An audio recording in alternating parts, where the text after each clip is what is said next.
বিসমিল্লাহির রহমানির রহিমের মধ্যে ১৯টা হরফ রয়েছে। কয়টা? ১৯টা। আমি অনেক আগে স্টাডি করেছি এই তাহরিরে সামবাট কাফিয়ার সরা।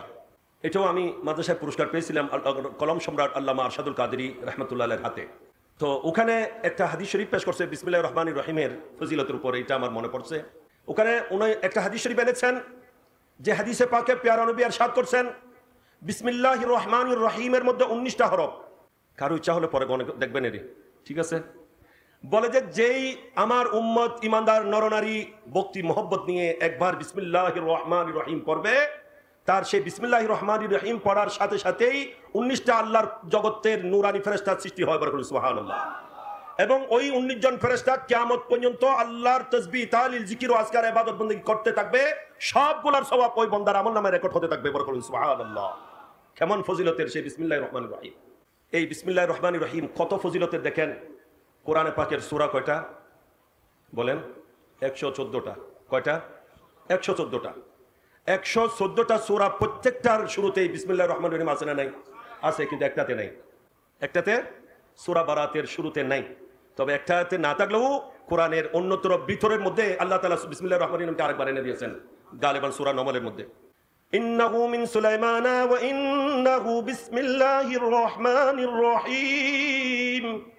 ওখানে আল্লাহ তাআলা ওটাকে এনে ১১৪ বরাবর করে দিয়েছেন। এক জায়গায় ওইটাতে নাই, কারণ সেটাতে বিসমিল্লাহির রহমানির রহিম কেন নাই? যেহেতু ওখানে আল্লাহ তাআলা নবীদ্রোহী নবী দুশমনদেরকে ভৎসনা করেছেন, মুনাফিকদের স্বরূপ উন্মোচন করেছেন। সেই জন্য এদেরকে ভৎসনা করার সময় বিসমিল্লাহ বলা যাবে না। তাহলে যারা নবীদ্রোহী ওলিদ্রোহী, আমাদেরকে তাদের বিরোধিতা করতে হবে কিনা? তাদের ভৎসনা করতে হবে, তাদেরকে তিরস্কার করতে হবে, ঠিক কিনা? এই শিক্ষা কার? আল্লাহ। বরকত সুবহানাল্লাহ।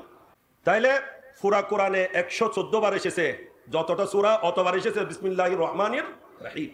এই বিসমিল্লাহির রহমানির রহিম এটা আপনাকে যাবতীয় বরকত, হেফাজত, নিয়ামত, দৌলত দানকারী।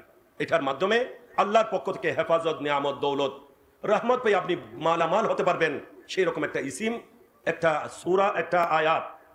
এটাও মসলা জেনে রাখবেন, বিসমিল্লাহির রহমানির রহিম আমাদের হানিফি মাযহাব মতে কোন সূরার নির্দিষ্ট কোন সূরার আয়াত নয়, তবে পুরা কোরআনের কিন্তু একটা আয়াত। আর আমি এর আগে যে সূরা নমলের আয়াতটা পড়ছি, ওখানে কিন্তু পুরা আয়াত নয়, আয়াতের অংশ বিশেষ দেয়। বিসমিল্লাহির রহমানির রহিম পুরা কোরআনে পাকের একটা আয়াত। সেই জন্য আমরা রমজানে পাকে দেখি যখন খতমে কোরআন হয়, খতমে তারাবি হয়, হাফেজ সাহেব কোনো একদিন একবার বড় করে বিসমিল্লাহির রহমানির রহিম পড়ে কিনা, তেলাওয়াত করে। কেন? যেহেতু এটা একটা কোরআনের আয়াত, নির্দিষ্ট সূরার নয়, পুরা কোরআনের কোন একটা আয়াত এটা। এই জন্য একদিন বড় আওয়াজে বিসমিল্লাহির রহমানির রহিম তেলাওয়াত করার মাধ্যমে ওই আয়াতটা তেলাওয়াত হয়, যাতে কোরআনের খতমটা পরিপূর্ণ হয়। বরকত সুবহানাল্লাহ।